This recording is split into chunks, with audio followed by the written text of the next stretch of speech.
his new music. Like there are things I like about Yeat's newer music, like, within the Welcome to last the 2 or 3 video, y'all. We years. talk about And Yeat. there are also things that I About to hold watch the on for dear snippets. life when it comes to his older stuff. So if it's a marriage between those 2 things, then this has the potential, in my opinion, to be one of his to be the best project that he's probably made in his entire discography. I ain't gonna Like, for lie, me, bro. I it ain't has that gonna lie. potential. That's how I'm feeling, bro. Cause I'm like, if he somehow finds a way, like the snippet is what gave me hope. Cause I was genuinely after 29-3, I'm like, okay, where does he go? Lifestyle? I'm like, okay.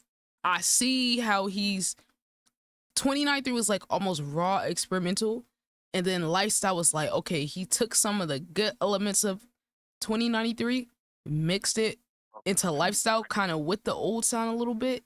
And now Yeah. I'm like, okay, this now where does he go from there though? That's where I'm like, so the snippet, I'm gonna play the snippet for anyone that hasn't heard it already.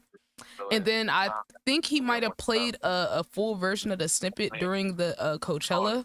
So let's go ahead and listen to that and see if he did. Y'all can let me know if he did that or not. But then what else I'm gonna show y'all?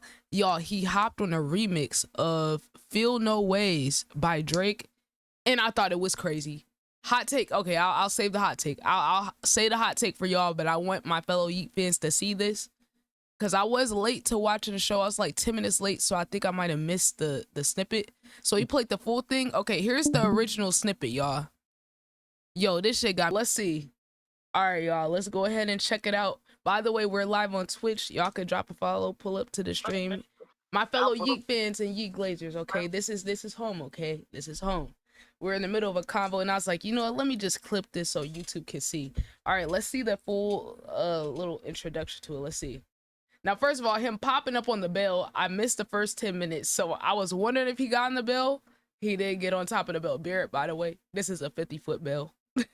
This is a 50-foot bell on the stage, and I noticed we had an Yeah, you iced can out tell he looks bell. tiny as fuck on that shit. Okay, let's in that bag. He back in that bag. I've been missing this Yeat. He had a couple little moments on Lifestyle where he was in that rapping bag, but those are my favorite moments off of that. I ain't gonna lie. Yeah, how did I miss the first 10 minutes? That's what I'm saying, bro. I was waiting all day for this. I was laying in my bed. I felt like getting up, and then I was hungry. I was like, okay, I can't watch this without warming my food up. So I get up 10 minutes before it start like a clown. And surprise, surprise, I'm like 10, 15 minutes late still watching it. I'm watching it downstairs. I'm like, bro, I'm supposed to be on stream. So I'm trying to get set up and everything. So yeah, it's crazy because I literally planned my whole day around watching this. I went to sleep late so I could wake up later in the day so I could have energy. Man. No, I think I just started watching when he did Turn My Diamonds Feed to Me. Oh Lord. Oh my God. People that saying, oh, he's bringing the bell back. The bell never went anywhere. Like, I mean, it kind of did, but it didn't at the same time. Like, he had some bells on Lifestyle. It wasn't like all throughout it like the other ones, but like the bell didn't completely disappear. I mean, maybe because I be listening to unreleased stuff too. Maybe that got something. Oh wow. He said new bell. New bell. Okay, now here's the other part. Now look, I gotta hear what you think. Now you know I gassed this up. I did gas this up. So if you're not jacking it, I'm about to look crazy. But hold on, where is that? I think it was at 52. Now I know it was blue when he did it. Okay, hold on. There we go. I forgot the time changed because it's still live. Okay. No, this wasn't it. I think it was like. Okay, here we go. Now he's playing the Drake song, and I'm like, yo, is he about to bring Drake out? Drake? Like, he never turned his back on Drake. So I'm like, okay, maybe Drake about to come out. But then he does the craziest thing, y'all. He does the craziest thing and drops an unreleased version of him remixing the beat. Now, to me, when Yeat remixes somebody beat, he be taking that shit. And I feel like he did it again. The last time I remember him doing this, when he hopped on the Med beat from Playboi Carti, he took that man's song. I'm sorry. I can't listen to the original no more. Only the Yeat version. I think Autumn was on there too, but we don't acknowledge him because he's a diddler. Okay, check it out. Now look, he might switch up on people, but he's strategic with who he switch up on. At least from like what I'm noticing. Like, I feel like because Drake, you know what I'm saying, gave him that shit, like in terms of like, well, he took over that Drake song, and that's the biggest song on Drake's album. So I'm not gonna say he like gifted him to him, but it's like, I feel like because Drake came to him respecting him instead of stealing his shit like he did to XXX Tentacion, I feel like he got some degree of respect for him, because I think he was like one of the first big artists outside of Uzi to acknowledge him or like work with him for real. Yeah, that's what I'm saying. I'm not trying to say like, don't get it twisted. He owned Drake. Like, that's literally, Drake is his son at this point. Like, he literally gave Drake a relevant song. Like, he just gave it to him. So, and I don't even listen to Drake's part in that song. Like, I don't even acknowledge Drake on that song. That is Yeat's song. We should really get a version that only has Yeat without Drake. I am gonna be leading the charge for that one. But yeah, I'm glad that you know, I don't think he's as bad as Carti, like you said, with that, in terms of like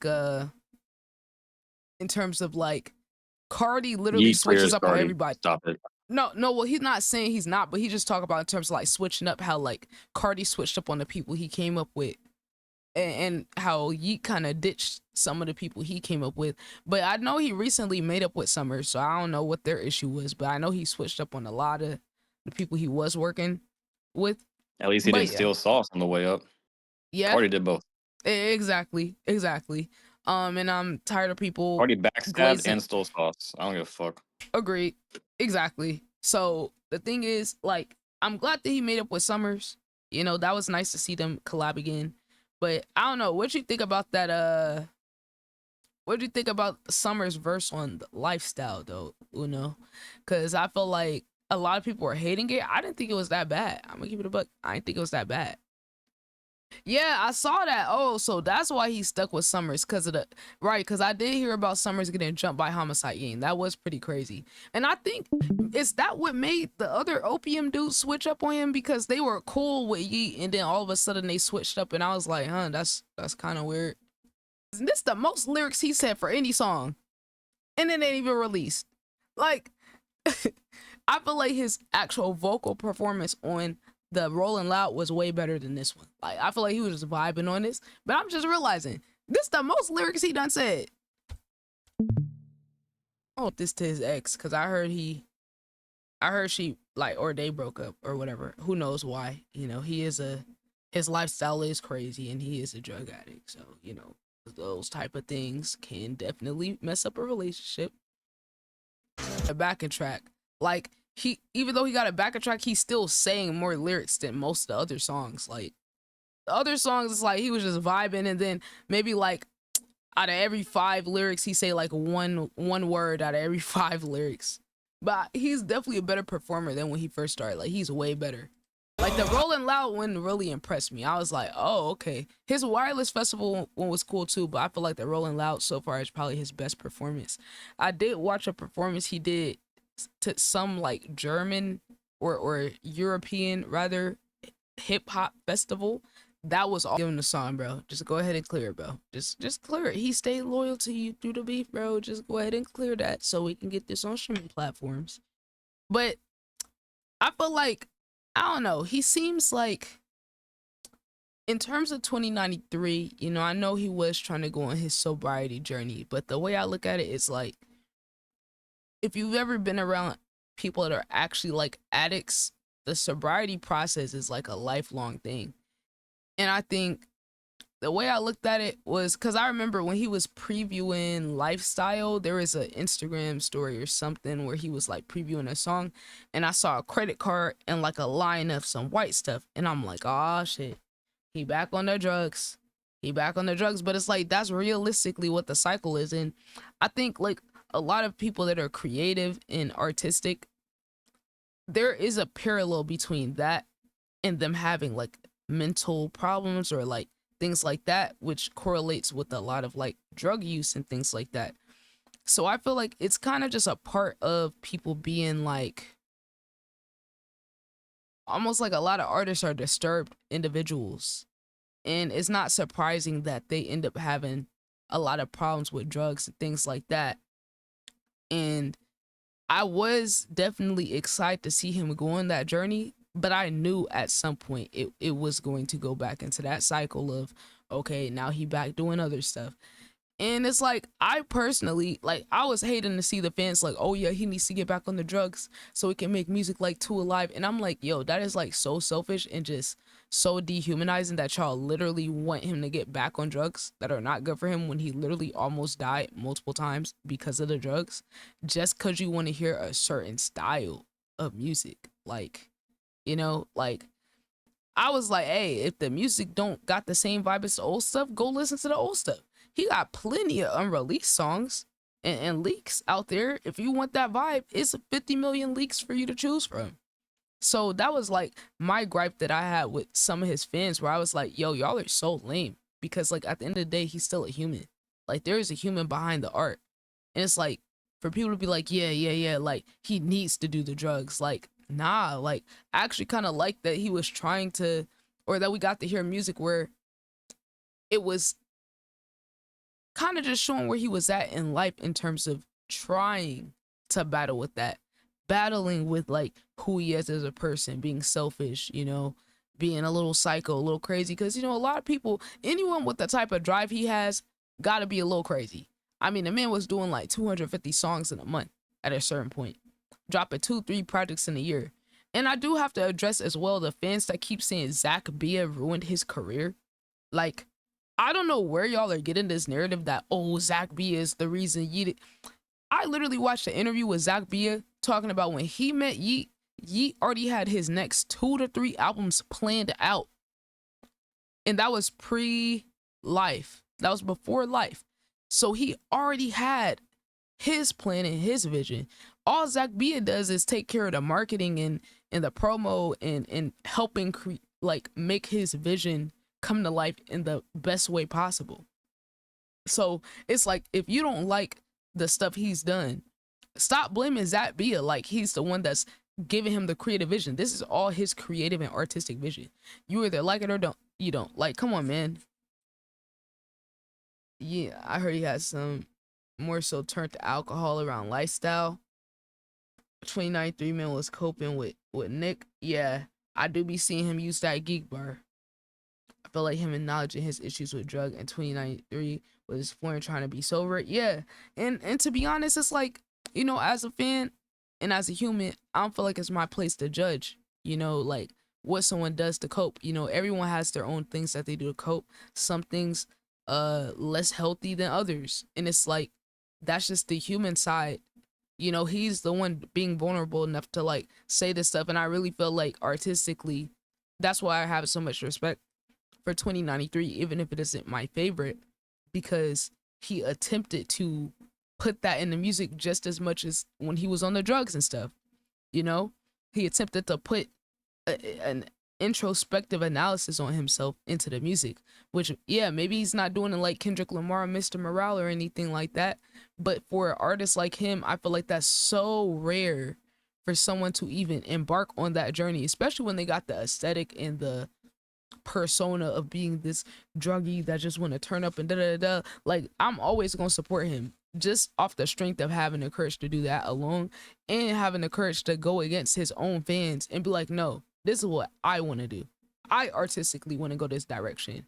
And I think also, like, he's one of the, what do you call it, one of the trailblazers in terms of pushing the sound, like in terms of like all the different things he does. Like, there's people before him, he took what they did, evolved it, and it's like, to me as a fan, if you can't respect that, like, you don't actually care about the artist. It's okay to just like certain songs or someone, but I just hate when people say they're fans and then like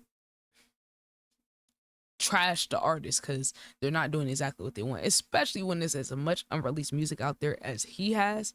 He probably got some of the most leaks and unreleased music available out of any artist, like outside of maybe like Uzi and a couple other ones. Imagine what kind of music he would make the moment he becomes a father. Yeah, I can't even I can even imagine. I hope he doesn't become a dad soon, because I don't think he there yet. But whenever he does, shoot, I think I like the EDM route he's going. I like the EDM.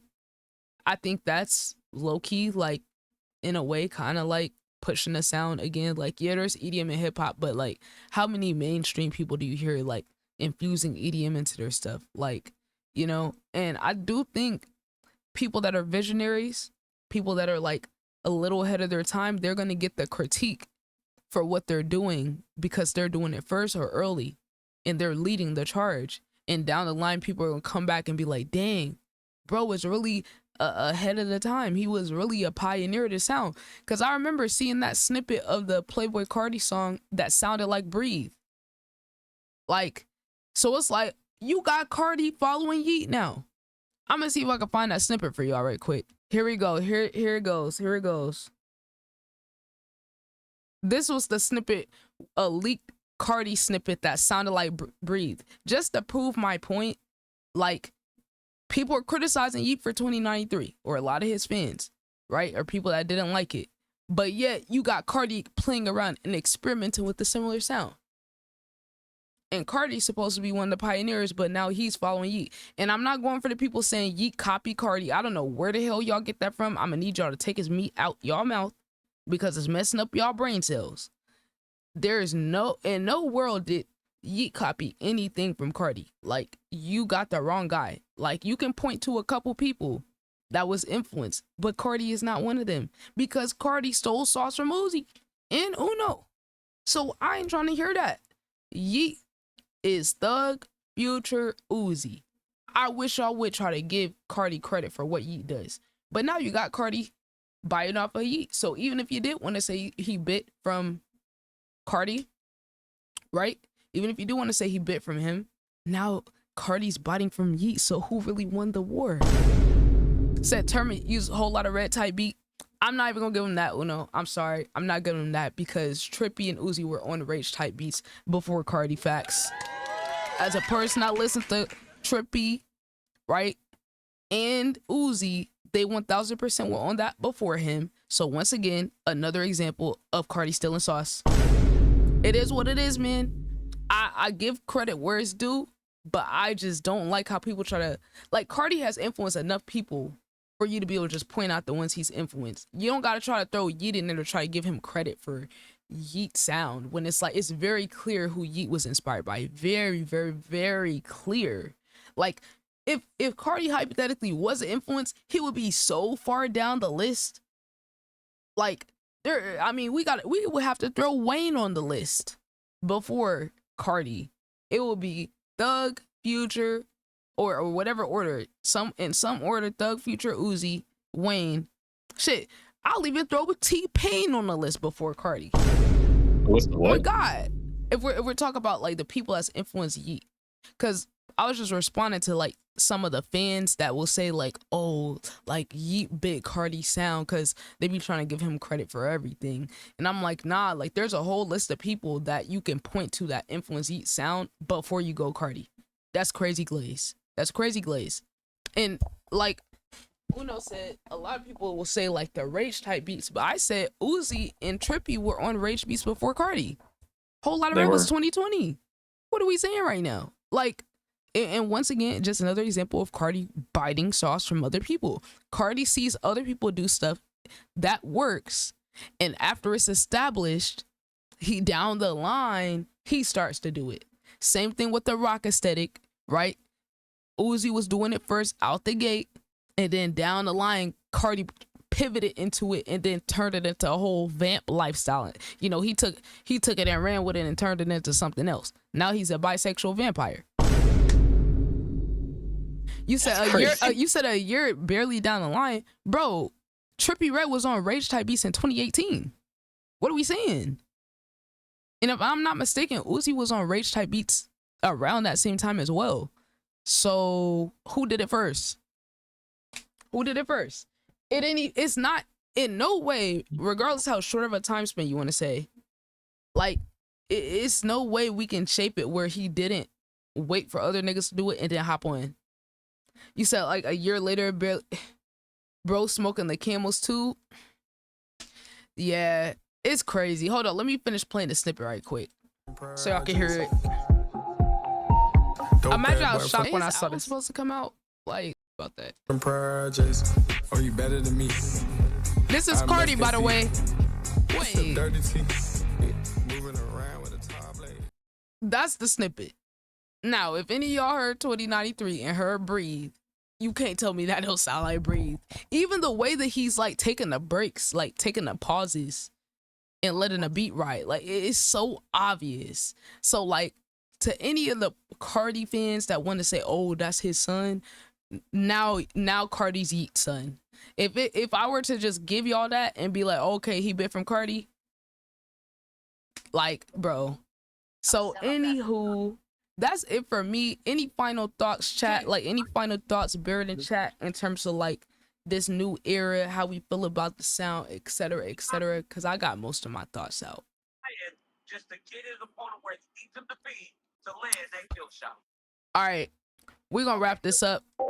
Hold on, we're gonna wrap this up. I appreciate you guys checking out the video. Like I said, come through to the stream. We're having some good combos over here. You know what I'm saying? We got the crew. I will be looking for any new song singles he drops. I heard ADL is 2026, but I do hope he has like a rollout where we could get a couple little songs here and there, just so we could kind of hear. You know, he usually does promote Instagram sometimes. Like, he's not as active as he used to be, but I think he is slowly gonna give us some things here and there. So whenever those things come out, I will be here. Y'all could let me know on my socials. My link tree got all the socials. You could join the Discord. Let me know you're from YouTube, etc., etc. I do want to put a list together of like most underrated Yeat songs, just to get some conversations going. And I do want to do an album ranking of his all of his albums at this point. So if y'all want to stay tuned for that, make sure y'all leave a like, comment, sub. Let me know what you thought about the Coachella performance, the snippet. I'm excited, man. I'm super excited. Like, I don't even know what to expect, but like, I'm just excited to get more music for him. Like, he's currently my favorite artist right now. He's the person that inspires me the most. I'm just trying to be like my GOAT Yeat. And I do like that work song. I do like that work song he put out too, the EDM one. But yeah, that's it for me. Until next time, you guys, we're out.